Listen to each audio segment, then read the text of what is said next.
Les ados, vous êtes pognés avec nous. OK. Très heureux, frères et sœurs, d'être avec vous ce matin. Je suis mieux de le prendre, peut-être, bâton. OK, le son fonctionne. Ah, ben oui, toi. Wow! Un petit micro.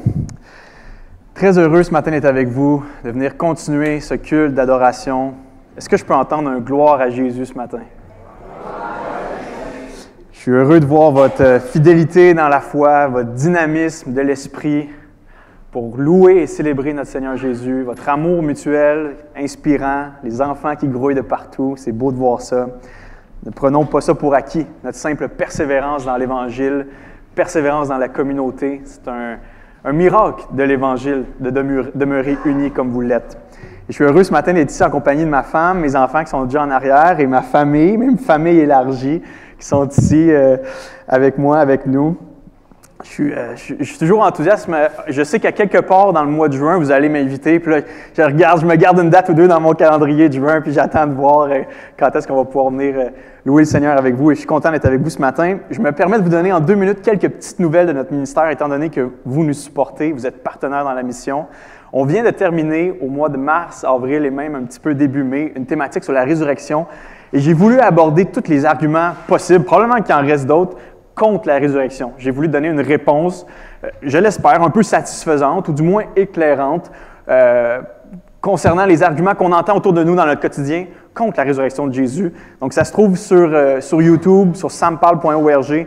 Si vous connaissez quelqu'un qui a de la misère avec la résurrection, vous dites « Hey, moi, je connais un gars, il a fait 23 vidéos pour toi. » Par curiosité, qui est abonné à la chaîne YouTube Ça me parle? Donc, tout le reste, là, vous avez un devoir en rentrant chez vous. Allez vous abonner. C'est vraiment ça qui fait que les gens tombent sur mes capsules. Parce qu'on a un défi avec Ça me parle présentement, et c'est même un sujet de prière. On peut produire les meilleures vidéos au monde, on peut produire des super vidéos d'évangélisation, mais si elles ne se retrouvent pas dans les mains des personnes qui doivent les écouter, bien, on a un petit problème de transmission. Donc, priez là-dessus. Évidemment aussi, ça nous demande maintenant des fonds pour sponsoriser, pour booster nos vidéos, pour qu'elles soient vues le plus largement possible par le plus de Québécois possible. Et je suis heureux aussi de vous annoncer que mercredi prochain, on sort une nouvelle vidéo qui va s'appeler « Creuser sa tombe ». Ça fait 1 mois et demi que je creuse pour faire du pavé uni chez nous et je me suis dit, pourquoi pas faire quelque chose avec ça? Tant qu'à creuser ma tombe, on va creuser notre tombe ensemble. Donc, c'est une vidéo qui va parler un peu de la futilité, de la fragilité de cette vie lorsque Christ n'est pas dans l'équation. Juste vous donner un petit témoignage aussi, il y a 2 semaines, et pour moi c'était comme, tu sais, ça fait 6 ans que le ministère Ça me parle existe, et les fruits sont là, mais étant donné qu'on est un ministère en ligne, je ne sais pas ça se rend où, dans les mains de qui, mais il y a 2 semaines, j'ai pu marier un jeune homme qui est venu au Seigneur il y a 3-4 ans, grâce à mon ministère. Il s'est attaché à une église locale, et là j'avais la joie il y a 2 semaines de célébrer son mariage devant des familles non chrétiennes qui étaient là. Vraiment, j'avais l'image de la Samaritaine. Tu n'en touches une, puis boum, le village entier est impacté par l'Évangile. Donc, merci d'être avec moi dans ce champ missionnaire québécois qui est parfois tumultueux, mais qui est rempli d'espoir. Je vois vraiment que le Seigneur agit par son Évangile, transforme des vies, transforme des foyers, et transforme des familles en entier. Et j'aurai l'occasion, le 15 juillet prochain, de célébrer un autre mariage d'un beau jeune couple qui est venu à l'Évangile en partie grâce à mon ministère. 3 beaux enfants, super prospères. Mais le gars, il m'appelle, il me dit, il me manque de quoi dans ma vie? Puis je passe 1 heure avec lui au téléphone, puis décide de se dédier à fond pour le Seigneur, de recevoir Jésus dans sa vie. Puis là, ils vont se marier, encore une fois, devant leur village, devant leur famille. Donc, gloire à Dieu pour tout ce qu'il fait. Et merci pour votre soutien à tous égards, dans la prière, financier, les encouragements. Ces petites dames qui sont venues ce matin, lâche pas, Sam, pour ce que tu fais. C'est autant précieux que n'importe quel encouragement. Merci vraiment. Fini les nouvelles, passons aux choses semi-sérieuses. Je vous invite à tourner avec moi en Genèse 1, versets 20 à 31, et vous allez comprendre pourquoi j'ai dit semi-sérieuse, parce que le titre de mon exposé, « Rumination biblique sur le monde animal ». On va ouvrir dans le texte de Genèse qui nous ouvre les rideaux derrière le début de l'humanité. C'est une cosmogonie, c'est-à-dire une explication de l'origine, comment les choses se sont passées au départ. Et on voit comment Dieu s'y est pris pour créer ce beau monde dans lequel nous vivons. Par sa simple parole, il dit une chose et la chose arrive. Que la lumière soit, bienvenue la lumière. Séparation entre le ciel et la terre pour le 2e jour. Au 3e jour, séparation entre l'eau et la terre ferme. Création de la végétation, de l'herbe, du blé, des arbres, tout ce qui nous entoure, qui est vert ce matin. 4e jour, après avoir créé la lumière, il crée les luminaires pour projeter cette lumière. Intéressant, pareil, hein? Il crée la lumière, le concept elle-même de la lumière, puis le 4e jour, il crée ce qui peut l'habiter, ce qui peut la propulser, la lune, le soleil, les étoiles. Du chaos primitif, Dieu, comme un bon papa, vient mettre de l'ordre un petit peu, faire des séparations, mais des séparations et des distinctions qui sont bienfaisantes. Quand vous demandez à votre enfant, votre ado, de ranger sa chambre, dites-lui là, que vous faites une œuvre divine en faisant ça. Dieu a fait du ménage dans l'univers et c'est une œuvre divine que de faire du ménage parfois dans nos vies et dans notre monde. Et voici ce qui se passe maintenant au 5e jour. Puis Dieu dit que les eaux foisonnent d'une multitude d'êtres vivants et que des oiseaux volent au-dessus de la terre et dans l'étendue du ciel. Alors Dieu créa chaque espèce de grands animaux marins et chaque espèce d'êtres vivants qui se meuvent et foisonnent dans les eaux et chaque espèce d'oiseau ailé. Dieu vit que c'était bon. Il les bénit en ces termes. Soyez féconds, multipliez-vous, remplissez les eaux de la mer et que les oiseaux aussi se multiplient sur la terre. Il y eut un soir, il y eut un matin, ce fut le 5e jour. Puis Dieu dit que la terre produise chaque espèce d'être vivant, chaque espèce de bestiaux, de reptiles et d'insectes, ainsi que d'animaux sauvages. Et ce fut ainsi. Les choses arrivent comme Dieu le demande. Dieu fit chaque espèce d'animaux sauvages, il fit chaque espèce de bestiaux, chaque espèce de reptiles et d'insectes. Dieu vit que c'était bon, même les scorpions, les tarentules et les 1000 pattes. Puis Dieu dit, faisons l'homme de sorte qu'il soit notre image et qu'il nous ressemble, qu'il domine sur les poissons de la mer, sur les oiseaux du ciel, sur les bestiaux, sur toute la terre et sur les reptiles et les insectes. Dieu créa les hommes de sorte qu'ils soient son image. Oui, il les créa de sorte qu'ils soient l'image de Dieu. Il les créa hommes et femmes. Dieu les bénit en disant, soyez féconds, multipliez-vous, remplissez la terre. On vient juste de le dire, hein? Il dit aux animaux maintenant, il dit aux hommes, remplissez la terre, rendez-vous-en maîtres, par contre. Dominez les poissons des mers, les oiseaux du ciel et tous les reptiles et les insectes. Et Dieu dit, voici, je vous donne pour vous en nourrir toute plante portant sa semence partout sur la terre et tous les arbres fruitiers portant leur semence.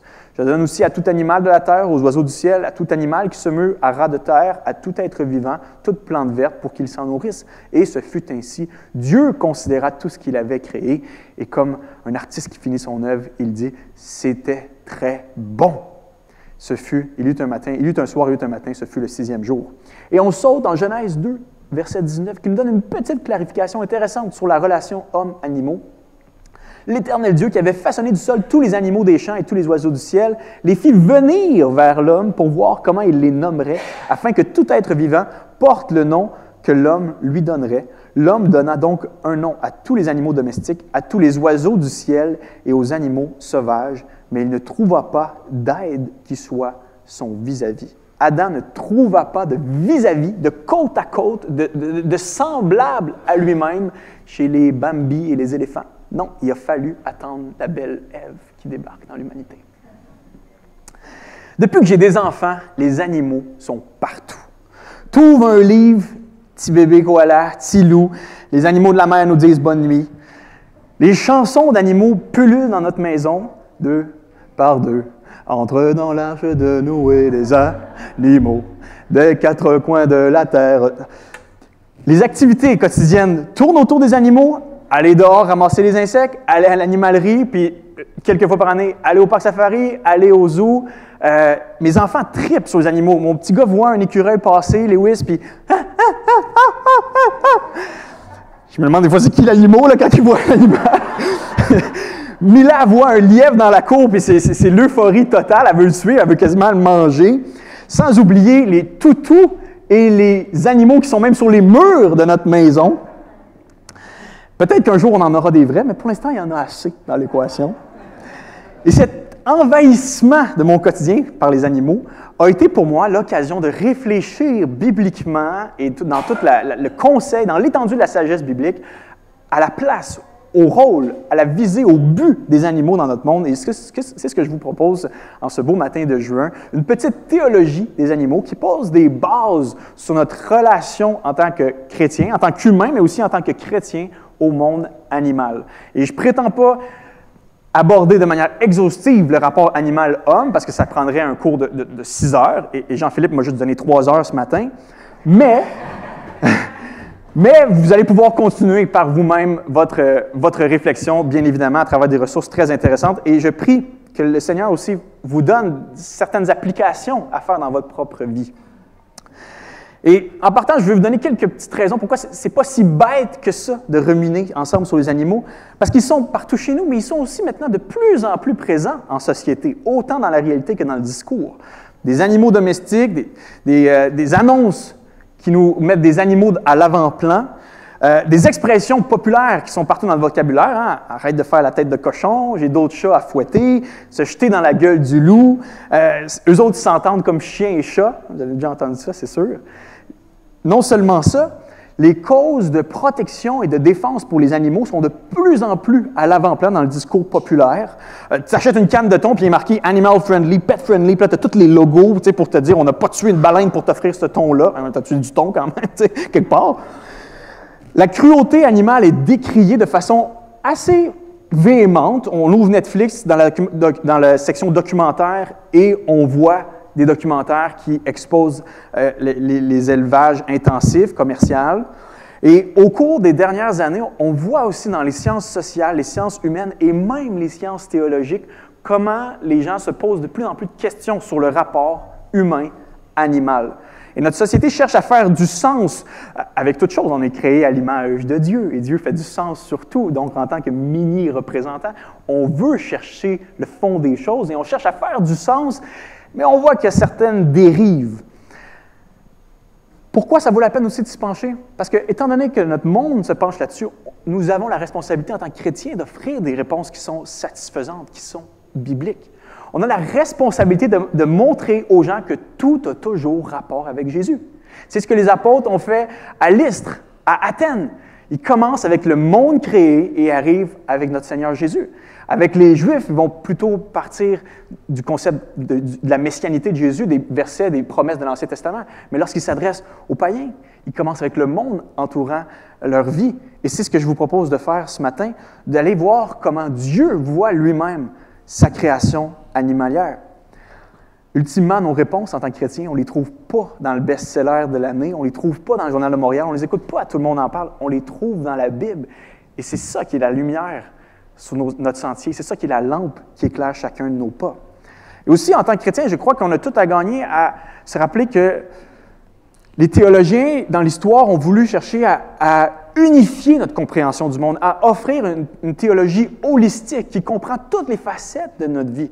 Et ça, c'est une des beautés du message chrétien. Tu ne vas pas arriver à m'amener un cul-de-sac et tu dis « Ah, wow, Dieu n'a rien à dire là-dessus. Il faut que je me débrouille par moi, il faut que je sois autonome dans cette partie-là parce que Dieu n'a rien. » Non! La grande prétention du christianisme, c'est qu'il nous ouvre les yeux comme le soleil éclaire toutes choses autour de nous.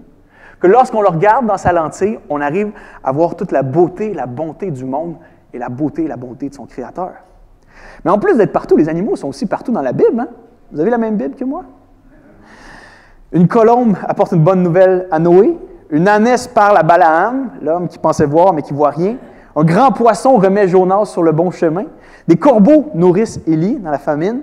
L'Esprit de Dieu descend comme une colombe sur Jésus. Un coq chante après le reniement de Pierre, et sans parler des animaux symboliques. Vous ouvrez Ézéchiel, Ésaïe, c'est rempli d'animaux, 4 têtes, 3 têtes, des aigles, des lions, tu ouvres l'Apocalypse, c'est la même chose un petit peu, des animaux utilisés de façon symbolique, métaphorique. On dirait qu'on ne s'en sort pas partout dans la Bible des animaux, à un point tel que quelqu'un a dit, les animaux entrent dans la Bible par la première page et ils demeurent jusqu'à l'avant-dernière. Ils pullulent des animaux du monde naturel tels que nous les connaissons et des animaux métaphoriques et symboliques issus de l'imagination des scribes inspirés. Puisque la Bible en parle, laissons-la parler ce matin. Mon premier point, glorieuse faune, glorieux créateur. Le livre des Origines met en scène un foisonnement de vie exceptionnel, extraordinaire, qui vient directement de la main de Dieu, ou peut-être plus précisément de son souffle. Dieu parle et les animaux débarquent. Dieu crée non seulement les animaux des champs, de la mer, dans le ciel, mais il leur fournit un cadre épanouissant pour leur vie, pour leur reproduction. Il les bénit. Il dit, ça là, c'est une méchante bonne chose. Je suis fier de ma chatte. Ça, c'est un bon coup. C'est bon. Bon, il pensait peut-être pas au raton laveur puis aux tarentules en disant tout ça, mais il a dit, c'est bon. Les animaux nous sont décrits en Genèse 1 comme un cadeau qui vient de la main de Dieu. Un cadeau créationnel purement gratuit. Là. Dieu aurait pu créer un monde sans animal et on n'aurait jamais su c'est quoi un animal, à part quand les hommes font un peu les animaux, mais on n'aurait jamais su c'est quoi exactement et il aurait été tout à fait juste et correct de faire ça de sa part. Mais Dieu est bon, comme un bon papa qui arrive chez McDo avec ses enfants, il donne un repas, mais rajoute ça, rajoute ci, je veux donner un petit peu plus à mes enfants, je veux leur faire goûter à ça, je veux leur donner la totale. Dieu a voulu nous donner la totale en créant les animaux. Il a voulu qu'on s'émerveille devant le rugissement d'un lion, qu'on soit bercé par la douce mélodie des oiseaux qui nous réveillent à 4h15 du matin, qu'on soit bouche bée devant la stature d'un rhinocéros, qu'on soit rempli de joie devant un singe qui nous fait des grimaces. Dieu a voulu qu'on se réjouisse en lui à travers les animaux et que tout cela reflète sa gloire. Les animaux existent comme tout le reste pour la gloire de Dieu. D'ailleurs, l'œuvre de création entière ici est un peu racontée comme on raconte l'œuvre célèbre d'un artiste, dans un esprit d'adoration, de reconnaissance, de gratitude. On le célèbre pour l'œuvre de ses mains et on dit que tu es bon. Merci pour cette fertilité généreuse. Le jardin d'Éden devait être le plus beau zoo du monde, accessible. Même pas besoin de gérer les paramètres homme-humain, tout était beau, pas de barrière. Tout nous semble être harmonieux. Et on voit toute l'ingéniosité de Dieu qui est à l'œuvre ici, et la sagesse de Dieu. D'ailleurs, quand Job demande des réponses à Dieu puis ses amis, pourquoi on souffre, pourquoi, Dieu lui répond en Job 38, « Hey, t'étais-tu là, moi, quand j'ai créé les fourmis? T'étais-tu là quand j'ai créé les océans? T'étais-tu là quand j'ai créé les animaux? T'étais-tu là? » Manière de dire, regarde autour de toi, il y a une sagesse impénétrable et mystérieuse qui est l'écho de notre divin Créateur. Les animaux sont à petite échelle, mais sont quand même une déclaration d'amour envers nous. Ils nous démontrent l'étendue de la majesté, de la puissance de Dieu. Il a voulu qu'on s'émerveille du monde entier. Dieu a voulu nous en mettre plein la vue et plein le cœur en voyant cette nature si belle. Comme l'apôtre Paul, Paul va le dire à Lystre, celui qui remplit vos cœurs de joie. Et les animaux participent à remplir notre cœur de joie. Les animaux sont un écho aussi de qui est Dieu. Hein? Honnêtement, j'aurais eu de la misère à m'imaginer la force et la grandeur de Dieu si les taureaux et les éléphants n'existaient pas. Ils sont un pâle reflet qui nous enseigne des choses sur Dieu. J'aurais peut-être eu de la misère à m'imaginer la beauté de Dieu si j'avais jamais vu un paon ouvrir son plumage ou des flamants roses en train de se baigner. J'aurais peut-être eu de la misère à m'imaginer la souveraineté de Dieu si les lions n'existaient pas. Ce que C.S. Lewis va reprendre comme le fameux roi de la jungle pour nous démontrer qui est le roi du ciel et de la terre. J'aurais peut-être eu de la misère à m'imaginer l'humour de Dieu si les cochons d'Inde n'existaient pas. J'aurais eu de la misère à m'imaginer le côté mystérieux de Dieu si les paresseux n'existaient pas. Les animaux, de manière très limitée, nous enseignent des petits reflets, un pâle reflet de qui est Dieu. Même que les proverbes vont reprendre à quelques reprises les fourmis pour nous montrer des leçons sur la vie, comment les fourmis travaillent. Je ne suis pas en train de dire que le monde animalier est un manuel de philosophie, de moralité sur la vie, mais avec une lentille bien ajustée, on est capable de voir qu'il y a quelqu'un derrière eux de plus grand que juste eux autres. Revenons à nos moutons. Au début de l'histoire, tout roulait rondement. Harmonie, équilibre et ordre divin sont perceptibles dans la Genèse. Tout nous laisse croire qu'au début de l'humanité, c'était fantastique la relation homme-animal. Adam peut les approcher, Adam peut les nommer. On a accès ici peut-être au premier scientifique qui fait une taxonomie, une classification des animaux. Et on a l'impression que tout roule bien. Les animaux viennent vers lui comme si de rien n'était. J'imagine voir le tigre arriver. Là, toi, tu vas t'appeler tigre. Maintenant, va-t'en. Pas trop proche de moi. Mais on a l'impression qu'il y a quelque chose de complètement harmonieux et équilibré qui prend place. Dans Genèse 1-2, il ne nous est pas parlé de souffrance, il ne nous est pas parlé de meurtre, ni de meurtre des humains envers les animaux ou des animaux qui attaquent Adam. On ne voit rien de ça. Dieu a fait de l'ordre en créant ce monde et il dit à Adam, maintenant, fais de l'ordre un peu avec tout ce que tu vois autour de nous, autour de toi, commençant par les animaux. Et on peut penser, je dis bien on peut penser, que cette domination incluait peut-être un rôle de domestication aussi, où est-ce que Adam a probablement essayé de domestiquer, d'approcher certains animaux, même peut-être d'élever certains animaux. Il y avait une proximité, en tout cas, qui se dégage de ce texte-là. Mais ce texte-là nous enseigne surtout, d'abord et avant tout, je crois, une des distinctions essentielles, ontologiques, sur la nature des animaux et la nature des humains. D'abord, il nous a dit que l'homme et la femme sont créés en image de Dieu. Mais il ne nous a pas dit la même chose pour les animaux. Quand Jésus va parler, il va dire, regardez les oiseaux du ciel, ils ne sèment, ils ne moissonnent, ils n'amassent rien dans les greniers. Votre Père céleste les nourrit. Ne valez-vous pas beaucoup plus qu'eux? Il y a une distinction de position. Les êtres humains sont placés dans une position privilégiée parce qu'ils sont faits en image de Dieu. Il y a un rôle de domination qui est donné aux êtres humains qui n'est pas donné aux animaux. L'homme et la femme dominent comme des gestionnaires-serviteurs sur leur planète. Ils sont comme Christ, le roi qui gère, mais qui aussi s'offre. Il y a une petite fonction qu'Adam et Ève d'être des copropriétaires, on peut dire des gestionnaires du monde que Dieu leur avait donné, avec le mandat de remplir la terre, de se multiplier, mais aussi de cultiver, de culturer ce monde et de dominer l'espèce animale. Le vis-à-vis de l'homme dans ce discours-là n'est pas l'animal, mais bien la femme. Être humain avec être humain. Et juste au niveau naturel, on peut voir des différences assez notables entre les humains et les animaux. On aurait beau découvrir qu'il y a un singe quelque part en Inde qui a un code génétique à 99,9% similaire à l'être humain. Excuse-moi, là, il n'existe pas une université des singes qui réfléchissent sur l'histoire des singes et qui font de la philosophie des singes. Ça n'existe pas. C'est juste nous, les petits singes, qui font ça. Ça n'existe pas. Peut-être que dans le code génétique, on pourrait découvrir quelque chose à 100% pareil, mais même à ça, il y a un abîme de différence si on regarde la conscience, la volonté. J'ai besoin de vous rappeler qu'on est à l'ère des autos électriques, à l'ère du cellulaire. Les animaux ne sont pas rendus là, même s'ils sont loin derrière nous et ils ne semblent pas s'en venir très prochainement. Donc même la raison un peu autonome est capable de faire quand même une distinction. Il y a de nombreuses ressemblables entre l'animal et l'homme. Cependant, la Bible nous amène à dire fermement que l'homme n'est pas identique à l'animal à cause de l'alliance avec son Dieu. Dieu ne fait pas une alliance avec les moutons, avec les lions, mais avec Adam et Ève. C'est avec eux qu'il marche dans le jardin. C'est avec eux qu'il donne une consigne, un mandat d'obéissance. Écoutez-moi, ne mangez pas de ce fruit-là, restez en communion avec moi.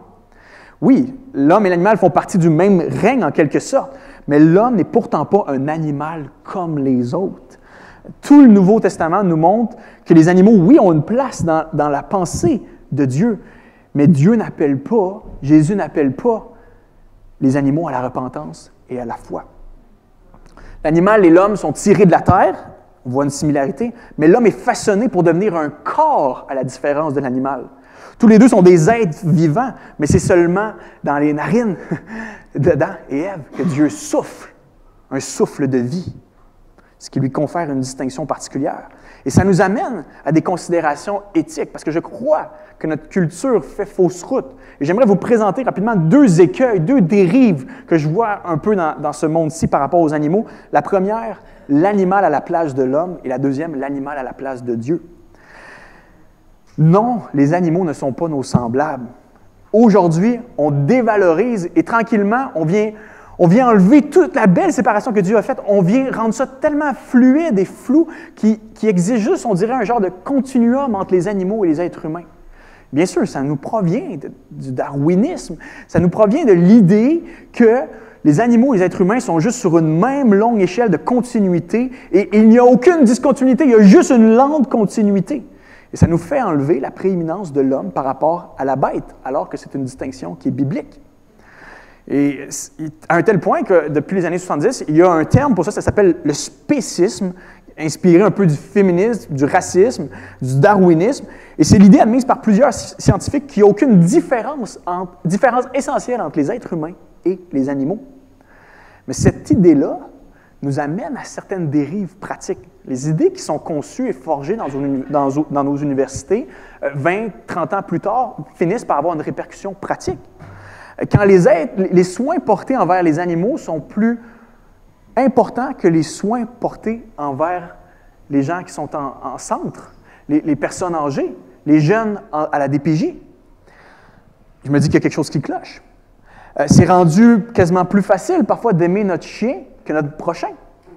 Je le dis parce que je le vois. Je connais des gens qui donneraient leur vie pour leur chat, mais pas pour leur mari. C'est aussi être tordu, à mon avis, que d'être prêt à être méchant et agressif envers des gens et piler sur eux, littéralement, pour défendre une cause animale. C'est renverser l'ordre. Je pense qu'il peut être nocif pour l'être humain de dépenser tellement de temps, d'argent et d'énergie sur les animaux à un point tel qu'on finit par oublier notre prochain, oublier notre Église, oublier l'œuvre missionnaire. Il y a une question de réalisme qui s'impose, de priorité, bien sûr, d'être conscient du coût d'un animal dans tout ça. C'est triste de voir, et là je le vois, je parle de ma génération, je ne sais pas si c'est dans toutes les générations, mais je le vois que de plus en plus, il y a cet appétit démesuré envers les petites bêtes, l'élevage dans sa cour ou l'élevage d'un chien, d'un chat, puis toute l'énergie qui est là. Pendant la COVID, le sondage léger a fait un sondage, 52% des foyers ont un chien ou un chat. Et parallèlement, et c'est toujours, ce n'est pas mal, je viens de dire que la Bible présente une faune glorieuse pour nous rappeler un glorieux créateur, mais le problème, c'est la priorité, l'ordre qui est renversé. Parallèlement, je vois de plus en plus cette distanciation, un peu ce dégoût des familles, des jeunes couples envers le fait d'avoir des enfants. Des jeunes couples qui « Ah, non, c'est pas pour nous, on ne veut pas s'en aller vers ça, trop de sacrifices, ça demande beaucoup trop. » Et c'est les statistiques, j'ai été lire les statistiques cette semaine qui confirment cette intuition-là que je voyais. Ça nous dit que depuis 2001, les couples avec enfants ont diminué, passant de 46 % en 2001 à 39 % en 2021. Il y a cette perversion dans notre pratique qui peut se voir autour de nous, cet amour beaucoup trop grand qu'on peut placer envers les animaux versus les êtres humains. Il y a un écart de conduite lorsqu'on veut traiter les animaux de la même façon qu'on traite les êtres humains. On veut leur donner des droits, on veut justifier d'arrêter de les faire aucun travail, aucune souffrance. On veut justifier nos comportements parce que des animaux le font, comme si on pouvait calquer notre vie morale sur les animaux. Il faut juste se rappeler, quand on ouvre l'Ancien Testament, les animaux sont utilisés pour le travail. Les animaux sont utilisés, le cheval est utilisé pour la guerre, l'âne pour monture, chameau, brebis pour la laine, la vache pour le lait. Dans cette même lignée-là, je pense qu'il peut être aussi raisonnable d'utiliser des animaux pour la recherche scientifique, pour les êtres humains. Et il y a beaucoup de nuances à avoir, et merci Seigneur pour des bons docteurs en théologie et même des éthiciens qui réfléchissent à ça. Mais quand j'entendais certains « Ah, ça n'a pas de sens là, qu'on tue des animaux comme ça. » Là, ils s'insurgent contre le fait que l'être humain, pour certains besoins spécifiques, tue des animaux. Regarde la nature elle-même. Il y a un entre-déchirement qui s'opère naturellement. La lionne ne s'excuse pas de déchiqueter la gazelle. On va en venir là, aux effets du péché, mais notre valeur est supérieure à la lionne. Et ça l'explique que parfois, pour prendre soin de l'humanité des êtres humains, on met les animaux en deuxième place. Vouloir sauver, par exemple, les espèces en voie de disparition ou de diminution à tout prix, ça peut aussi amener des conséquences sur l'homme, lorsqu'on met l'animal à un rang tellement surélevé qu'on oublie. Et ça me rappelle une conversation que j'avais eue avec un pêcheur en Gaspésie il y a quelques années. Et moi, je lui parlais de comment c'est cool de venir en Gaspésie pour voir les phoques, parce que tu vois des phoques un peu partout. Puis il me disait, ah, c'est cool, mais depuis que la chasse aux phoques est interdite, ils mangent tous nos poissons, puis mon revenu a diminué de moitié. Puis il y a un équilibre à avoir, là. Peut-être que le gars, ça faisait un peu trop d'impoches aussi, là. Mais, vous voyez, il y a l'approche qu'on a envers le monde animal, si on déconnecte ça complètement de la valeur de l'être humain, on peut finir par venir blesser l'être humain ou mettre l'être humain en 3e et 4e place. Et je pense dernièrement qu'il y a une dysfonction lorsqu'on utilise l'animal pour aller chercher ce que Dieu nous a donné en première place. C'est-à-dire, il nous faut voir l'insuffisance relationnelle des animaux. Oui, les animaux sont une bénédiction. Avoir un animal de compagnie, c'est fantastique. Mais je peux-tu juste vous dire que vous n'avez pas besoin d'une communauté d'animaux de compagnie. Vous avez besoin d'une communauté de gens véritables, avec des relations véritables et authentiques. Les animaux ne pourront pas remplacer ce besoin-là. Vous avez été fait pour Dieu et vous avez été fait pour les uns et les autres. Et l'Église est ce lieu où s'exprime cette communauté. Les animaux ne peuvent pas remplacer ce besoin émotif, émotionnel, d'avoir des bons amis, d'avoir un époux, d'avoir des enfants, d'avoir une épouse. Vous êtes toujours là? J'espère que ça vous met sur des bonnes pistes de réflexion. Comme je vous l'ai dit, je ne peux pas tout étendre les ramifications éthiques, mais ça nous amène à une réflexion biblique, christocentrique, sur comment gérer nos vies. Il y a une différence essentielle entre l'humain et l'animal, et il est bien de la maintenir. Et le deuxième écueil, un peu plus rapidement, il est bien de maintenir une différence entre le Créateur et sa créature. C'est, je pense, le deuxième écueil de notre culture, d'idolâtrer les animaux. Autant qu'on est bon pour les élever de façon complètement, avec une cruauté extraordinaire, l'autre côté du spectre est là aussi. On est très bon pour les mettre à la première place de notre vie. Et c'est quoi une idole? C'est ce qui occupe le plus tes pensées, ton cœur, tes motivations, ton portefeuille, ton énergie. Et quand je regarde un peu notre société autour de nous, je vois que de plus en plus, l'animal peut devenir le prisme à travers lequel quelqu'un regarde sa vie. D'aller chercher un bonheur dans l'animal que Dieu seul peut nous donner, c'est quelque chose qui va nous rendre profondément malheureux. Devenir esclave d'un animal, ça va nous rendre malheureux. Je le dis parce que je le vois. Et l'industrie rend les choses de plus en plus faciles. Et quand je me promène dans mes rues l'hiver, il y a des animaux qui sont mieux vêtis que des enfants à Montréal, là. Il y a une industrie là, florissante là, et lucrative par rapport aux animaux. Je ne suis pas en train de dire que ce n'est pas bien de prendre soin des animaux, mais c'est toujours dans un rapport de proportion et de priorité. Les animaux peuvent devenir notre nouvelle religion. Quand je regarde ce que je disais tantôt des documentaires sur Netflix, je qualifierais de religieux certains soucis que des gens ont par rapport aux animaux en voie de disparition ou des animaux maltraités. Quand ça devient la cause de ta vie, je crois qu'il y a erreur. Je crois que c'est mélanger ce que Dieu a fait d'ordonner. Et je crois aussi qu'il y a l'idolâtrie du moi derrière ça. Parce qu'en voulant protéger les animaux à tout prix, puis en disant, là, nous, on va sauver la planète, autant au niveau de la flore que de la faune, puis c'est nous qui va... Il y a quelque chose qui est profondément anthropocentrique, qui dit, il n'y a pas de Dieu autour de ce monde-ci, l'être humain doit sauver les choses. Mais quand tu lis dans le discours biblique, c'est complètement l'inverse. C'est Dieu qui nourrit les moineaux qui ont soif, qui ont faim. Psaume 104, 27 nous dit « Tous les animaux espèrent en toi pour que tu leur donnes la nourriture en son temps. » Psaume 147, 9, « Il donne la nourriture au bétail, aux petits du corbeau quand il crie. » Dieu finit par dire à Jonas, qui est fâché du sauvetage de Dieu, il dit « Moi, c'est le dernier verset de Jonas, et moi je n'aurai pas pitié de Ninive, la grande ville dans laquelle se trouvent plus de 120 000 hommes qui ne savent pas distinguer leur droite de leur gauche et des animaux en grand nombre. » Dieu se soucie de son monde. Et parfois, il laisse aller les choses et il y a de la cruauté dans la nature. Mais parfois, Dieu est là en train de nourrir ses animaux. Dieu n'a pas perdu les rênes de sa création. Dieu la maintient, la bénit, la contrôle et la mène vers un achèvement, vers une consommation finale. Dieu aime les animaux. Dieu prend soin de sa création dans son omniscience et sa sagesse parfaite. La preuve, il les a amenés dans l'arche de Noé, les animaux. Il aurait pu les laisser de côté, ça rend les choses pas mal plus compliquées avec la chute, les animaux. Là. Mais non, on va les amener, embarquez, allez-y, vous autres aussi, je vous sauve. On voit que Dieu se soucie de son monde, mais on voit aussi que depuis que l'homme est entré en rébellion et confrontation avec son Créateur, les choses ne tournent plus rondement.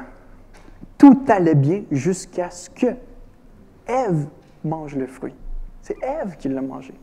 C'est pas vrai. Adam n'était pas loin aussi. Il n'a pas fait son rôle. Mais il faut voir que ce grand divorce entre l'homme et Dieu entraîna une cassure, un déchirement, une rupture cosmique. Il faut voir que le péché est tellement anomalie, dysfonction. Le péché est tellement comme un temps mort dans l'univers où les choses, tout s'est arrêté. L'univers entier a comme « Ah! Qu'est-ce qui se passe là? » Quand Adam et Ève ont décidé de renier celui qui leur donnait le souffle de vie, il s'est entraîné une brisure profonde dans tout le reste des relations, dans tout le reste de ce cosmos entier. Oui, la relation humain-créateur est devenue conflictuelle, dysfonctionnelle. La relation entre humains est devenue dysfonctionnelle. Tu regardes la Genèse, c'est juste ça, des viols, des meurtres, des abus, de la domination. Mais il faut voir aussi que la relation humain-animaux, et même animal-animal, est devenue tordue, sous tension, conflictuelle. Et on le voit directement, hein? Le signe de l'entrée du péché, c'est un serpent qui vient, qui tente Ève. Jusque-là, tout va bien, mais finalement, réussit par les avoir, Adam et Ève, et Dieu maudit, donne des conséquences à Ève et à Adam. Dieu maudit aussi le serpent, puis il va dire quoi? Celle-ci va t'écraser la tête, et tu lui blesseras le talon. Et oui, bien sûr, c'est l'Évangile en germe ici, mais quand même, c'est la première fois dans le discours qu'on voit il y a quelque chose, il y a une rupture entre l'homme et l'animal. Et ça se confirme dans les versets qui suivent. Dieu revêt Adam et Ève de quoi? D'un habit de peau. Il y a un animal qui a dû mourir quelque part, alors que dans le début du récit, ça ne nous est pas dit quoi que ce soit par rapport à l'arrêt de vie d'un animal.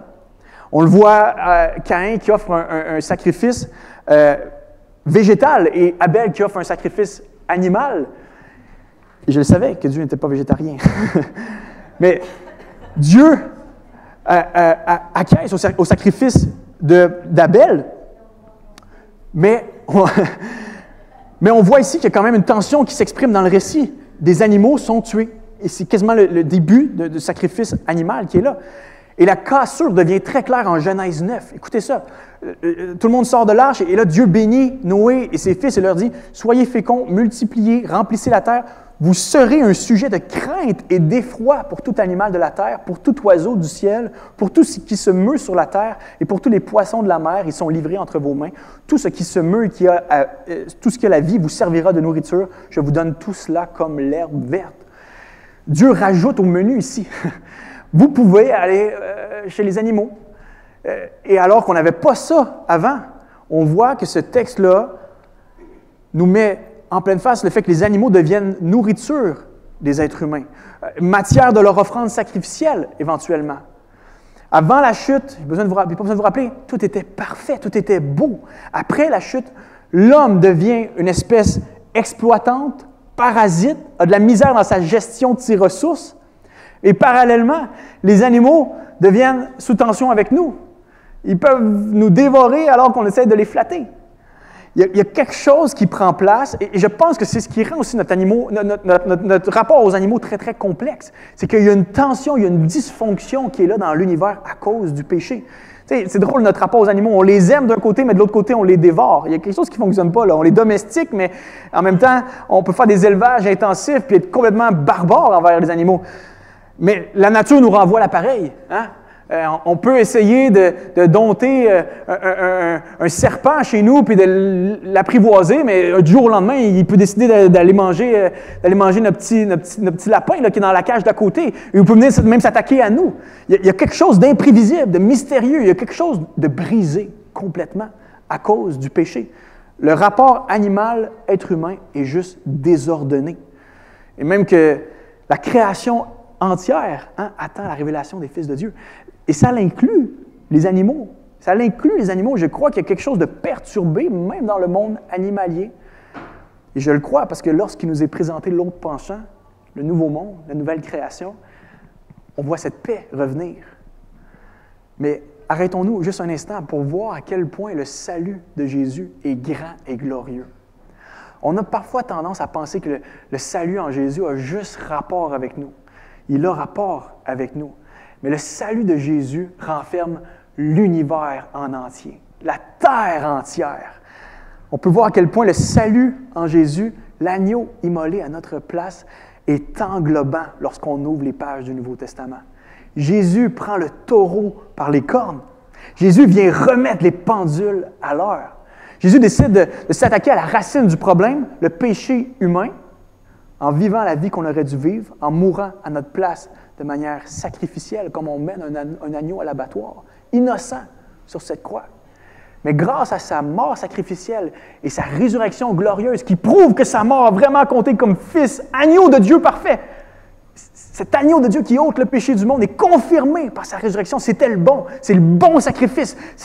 Il était top-notch. Il était parfait, cet agneau-là. Il apaise la colère de Dieu, comme on l'a chanté tantôt.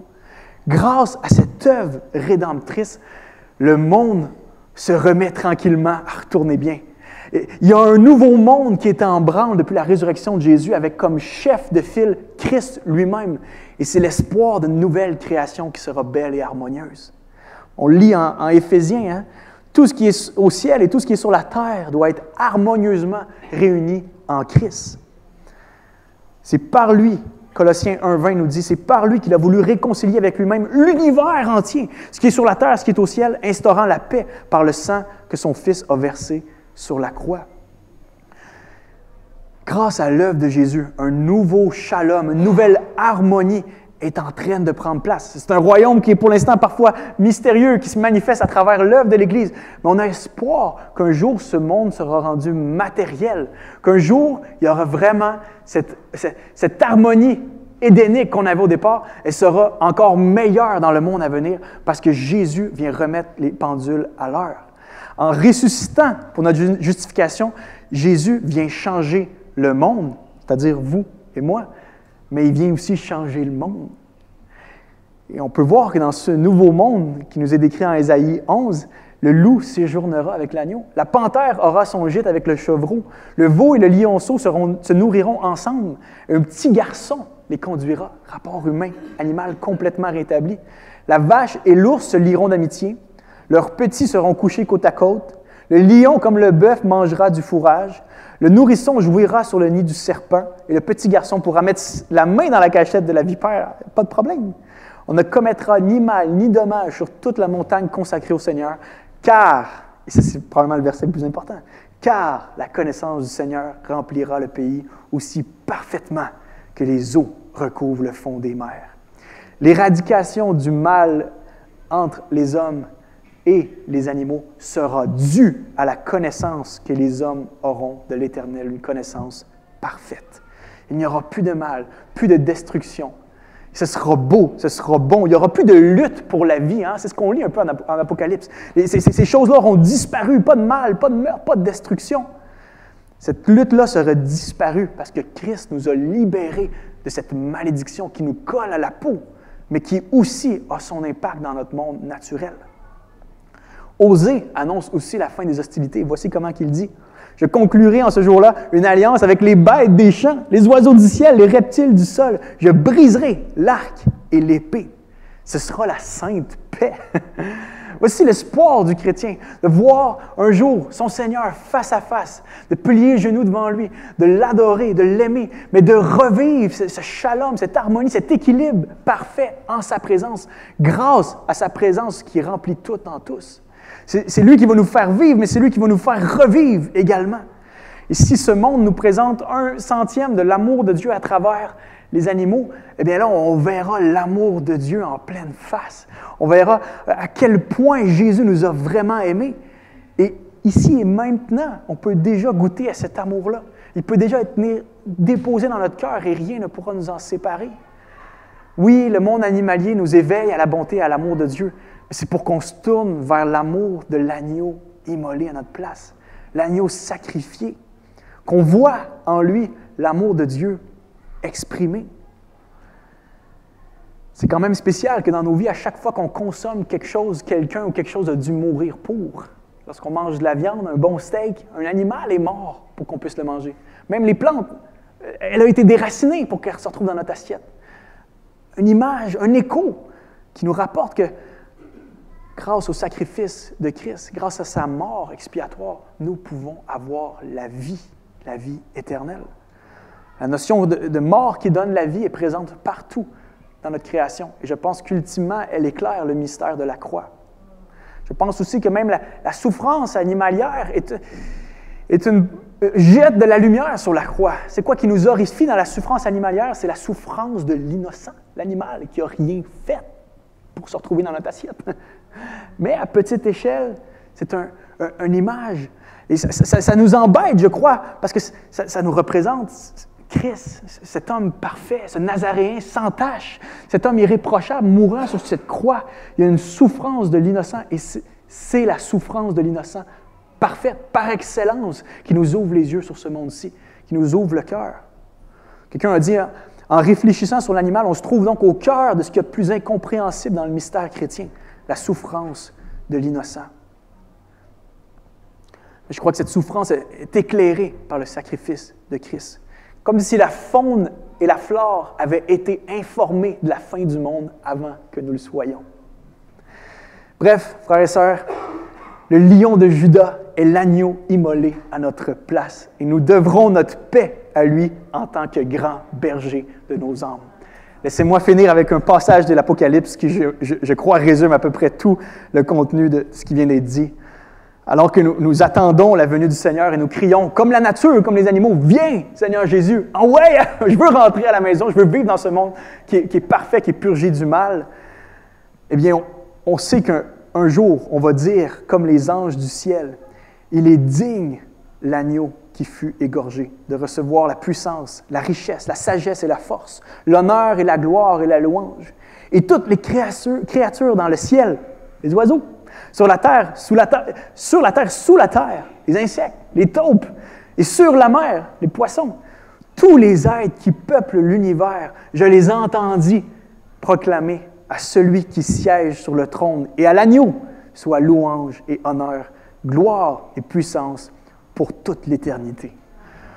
Puissons-nous être des chrétiens qui marchent à la lumière de l'éternité, avec une pratique réformée, équilibrée, ancrée dans la Bible, qui pointe vers cette nouvelle création, qui pointe vers le sacrifice de Christ. Que les animaux restent à leur place, à leur belle place, mais qui nous servent à glorifier notre Seigneur Jésus. Amen.